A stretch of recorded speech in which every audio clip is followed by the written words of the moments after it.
Are you getting the maximum performance from your Ariens Sno-Thro this season? Or have you noticed that performance has diminished? If that's the case, you might be able to solve it by completing a few easy adjustments in your own garage.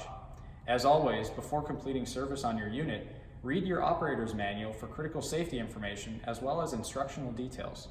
One of the more common issues is scraping performance. If your unit isn't scraping the clearing surface clean, adjust your scraper blade. Drain the fuel from the fuel tank, then tilt the unit onto the handlebars. Make sure the unit is secure and will not tip unexpectedly. Loosen the scraper blade hardware at the bottom of the housing, pull the scraper bar as far forward as possible, and tighten the hardware.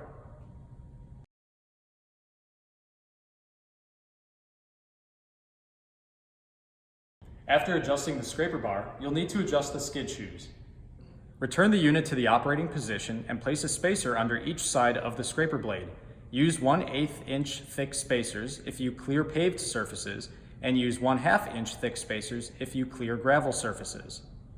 Simply loosen the skid shoe hardware, position the skid shoes against the surface, and retighten the hardware. Underinflated tires can cause tracking issues. If your unit pulls to the left or the right while operating, you may need to inflate the tires to equal pressures. Ariens Sno-Thro models do not have a specific tire pressure recommendation.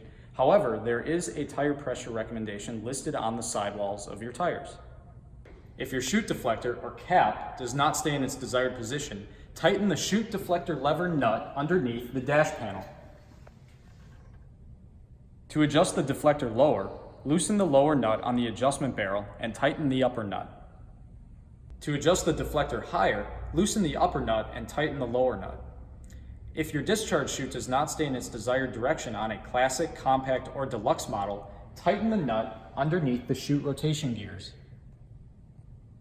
On platinum and professional models, remove the gear cover and adjust the cable according to the directions in the operator's manual. If the throwing performance of your unit has diminished, you may need to adjust the auger clutch cable. If there's slack in the auger cable, loosen the jam nut on the cable adjustment barrel and turn the barrel down until slack is removed. Then, tighten the jam nut against the adjustment barrel. If your auger clutch cable is already taut or has just been adjusted, you may need to adjust your attachment arm idler. Rotate the unit to the service position and remove the bottom cover.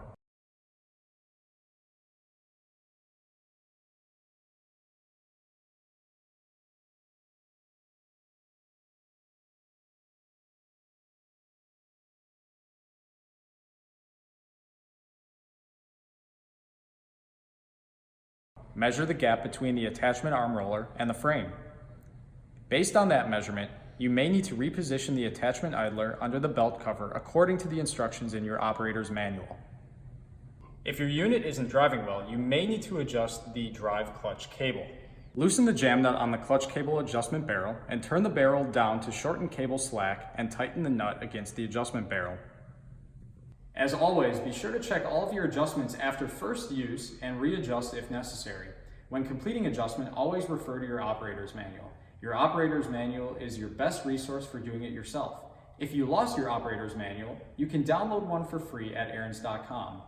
If you want help completing service and adjustments, you can rely on your local Ariens dealer. If you need replacement parts, you can get them from your local Ariens dealer or have them shipped to your door from parts.ariens.com.